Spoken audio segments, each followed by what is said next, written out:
In first seeing a piece of footage, are there general principles that you go by in establishing the tempo? Are there earmarks that you look for right away in a film, or do they just simply occur to you according to each individual scene? The first thing that I usually do is look at the clip, look at the cue a lot of times. And I just keep watching it. And rather than try and pick out things, usually there's a lot of things going on. I mean, depending on whether it's a very active piece or whether it's a slow piece, you look at it and you see the editing, you see how fast or how slow the cuts come, and you also look at the body motion. I mean, are they running around and punching each other? Or are they just sitting there and mooning? And also the pace of the dialogue. Are they speaking quickly? Are they speaking slowly? And you ask yourself, what is this scene about? Is it tense? Is it relaxed? Is it melancholy? And so I keep watching it without asking myself these questions. I only ask myself these questions when I can't find the right answer. Usually I just look and I look and I look, and eventually I find a tempo that seems to be in the basic mood of what I'm looking at.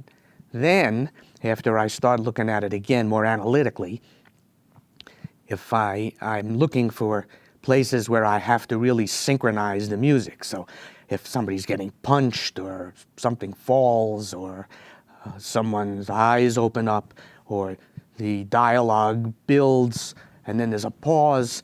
So I check on how many places there are that we call film commitments, picture commitments. And at that point, I locate where they are in either, SMPTE time code or whatever it is, it doesn't matter, feet and frames. And I would then punch it into this Oracle time processor. And I would then see where these hits come in the click that I picked.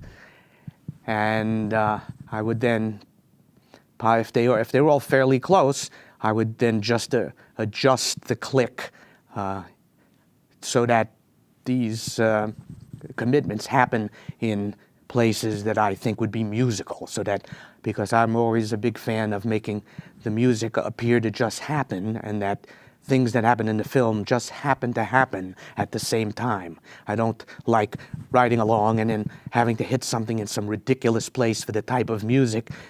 I'm not really a fan of that, although if it's appropriate, I would do it. But basically, I just want the music to happen and make the picture commitments. And that's basically how I would do any of these things. So you generally approach the music as a linear piece of music, whereas the hit points are something that then come as a result of wherever they need to be or applied. Yeah, that's how I view music synchronizing with the picture. I'm trying to make the music seem as natural as possible, as though it came out of the acting, out of the cutting, out of the picture. So for instance, if you had a scene where you deemed that it would be, for whatever reason, film noir, what would you draw on? How would your process be in selecting the kinds of idiomatic elements drawn from that style? Well, first of all, I would look at it and determine, is it film noir or is it film noir-ish? If it's really film noir, then there are a few obvious choices, because there has already been a lot of film noir done, and the music that's in it has now created a sort of a style that goes with that. So I would keep in my mind as sort of a baseline. Then I would look at the picture and see, is it really film noir, or is it a updated version of film noir, or is it a parody of film noir? And all of these things would make me have different choices, some different choices, anywhere from many different choices to some different choices of instrument and harmonic language, and also ways I would hit picture commitments, whether way over the top or in a sly, understated way. So I would just keep looking at the picture, and then to determine which of these adjustments I would make in film noir, I would now start analyzing the picture and looking at how they're dressed and when it supposedly takes place, who the protagonists are, the things that might tell me, oh no, this isn't 1953, this is 2008, or this is Paris, or whatever, at which point I might make certain instrumental adjustments to make the music fit more with that locale or that period. Although, then of course beyond that, there's coming up with something that has absolutely nothing obviously to do with the picture. This is the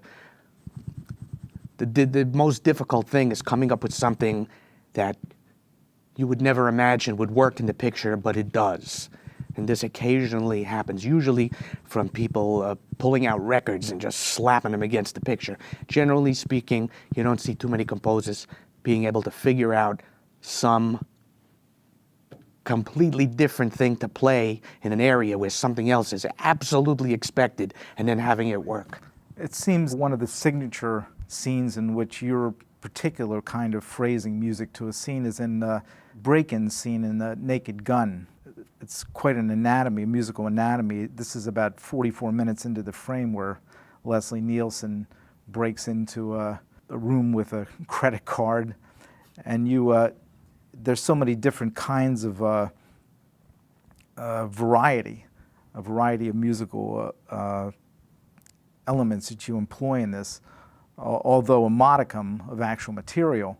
Now the player piano piece that you write there, that covers a tremendous amount of ground, and I guess just the sheer motion of it and the fact that it's so kind of frivolous music out of 20 flappers carries it a great distance.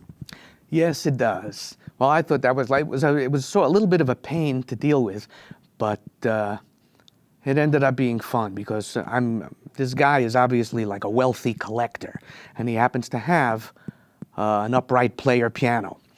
And so when all hell breaks loose and the sprinklers go on and Lieutenant Detective Sergeant Drebin is like falling into everything and destroying all kinds of valuable artwork, and this piano is going on. I mean, you don't hear anything originally. You just see the keys moving.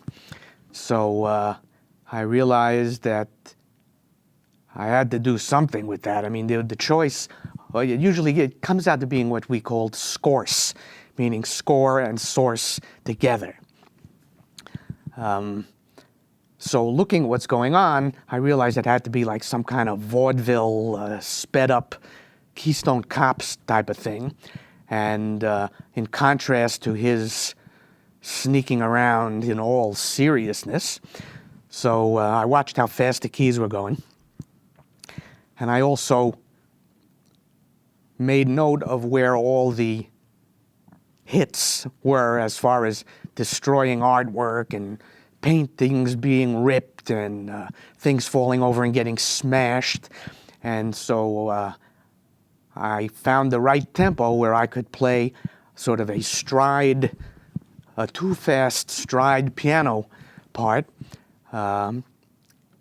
where in the course of the music, these artworks would be getting destroyed.